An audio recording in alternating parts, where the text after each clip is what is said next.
हर बिहार का नागरिक ये स्वीकार कर रहा है, तो आखिर उस धरती पर जहां एक से एक ऐतिहासिक चीजें हुई हैं, उस इतिहास की गौरव गाथा से बाहर निकल करके वर्तमान में उस गौरव को वापस करने के लिए कुछ क्यों नहीं होता? जो यूनिवर्सिटी 1907 में बन गई, जिसको ईस्ट का ऑक्सफोर्ड कहा गया, उस यूनिवर्सिटी में टाइम पे डिग्री क्यों नहीं मिल रही है?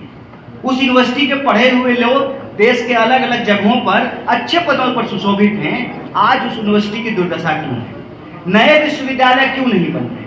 नया कॉलेज क्यों नहीं खुल रहा है? रिक्तियों को क्यों नहीं भरा जा रहा है? जो शिक्षा ज्ञान की भूमि है, कहते हैं ना, बिहार के बारे में क्या कहा जाता है? ज्ञान और मोक्ष की भूमि है बिहार। तो मोक्ष लेने तो लोग आ रहे हैं गया में पिंडदान करने के लिए, ज्ञान लेने कौन बिहार में आ रहा है?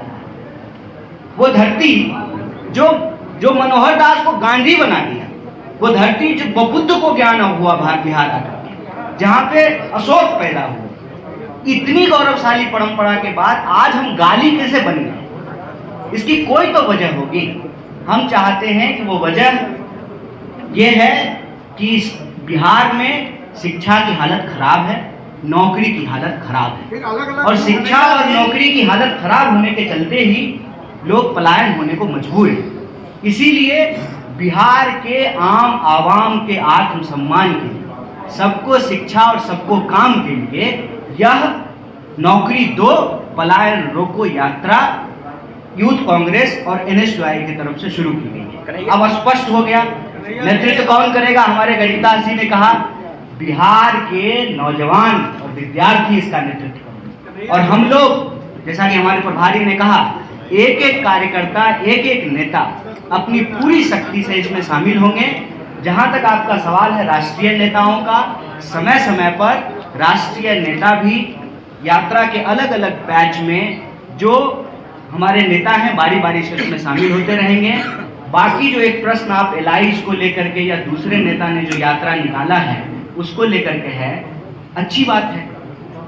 बिहार का हर व्यक्ति यह प्रयास करे कि बिहार की शिक्षा व्यवस्था बेहतर हो, बिहार के नौजवानों को रोजगार मिले और बिहार के पलायन को रोक करके बिहार को आत्मसम्मान मिले।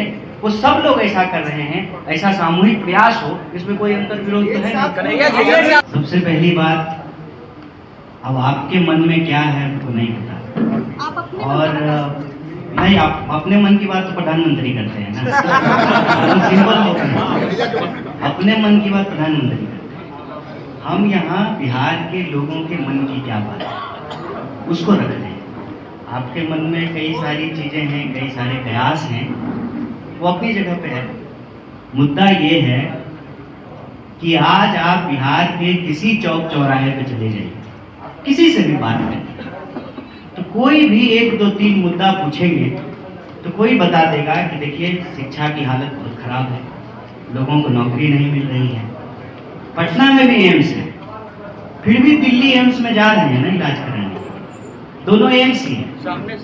तो अच्छी इलाज के लिए, अच्छी पढ़ाई के लिए, मेरा ही उदाहरण ले लीजिए, हम तो मगध यूनिवर्सिटी में पढ़े, फिर जो है हायर एजुकेशन के लिए दिल्ली जाना पड़ा। तो हर चीज के लिए यहाँ के लोगों को बाहर जाना है। और बाहर क्या होता है, आप सब बाहर गए हैं, धैर्य रखिए, आपके हर सवाल का जवाब, प्रेस कॉन्फ्रेंस कर रहे हैं तो सवाल का जवाब देते हैं, सवाल का जवाब नहीं देना तो आप प्रधानमंत्री की तरफ प्रेस कॉन्फ्रेंस ही नहीं करते, है ना।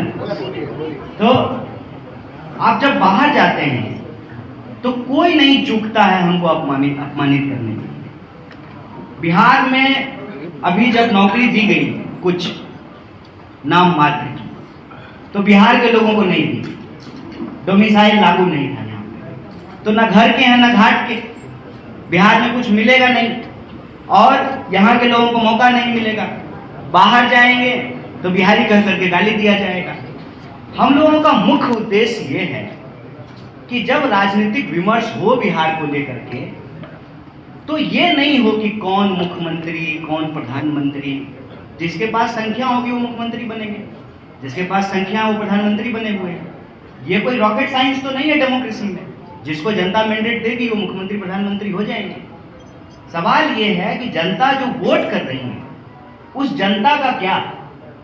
जब हर कोई कह रहा है, आप भाजपा के लोगों से भी जाकर के बात कर लीजिए तो कहेगा कि पलायन बहुत बड़ा मुद्दा है, जेडीयू के लोगों से भी बात कर लीजिए, हर दल के लोग जब ये स्वीकार कर रहे हैं, हर नेता स्वीकार कर रहा है, हर पत्रकार स्वीकार कर रहा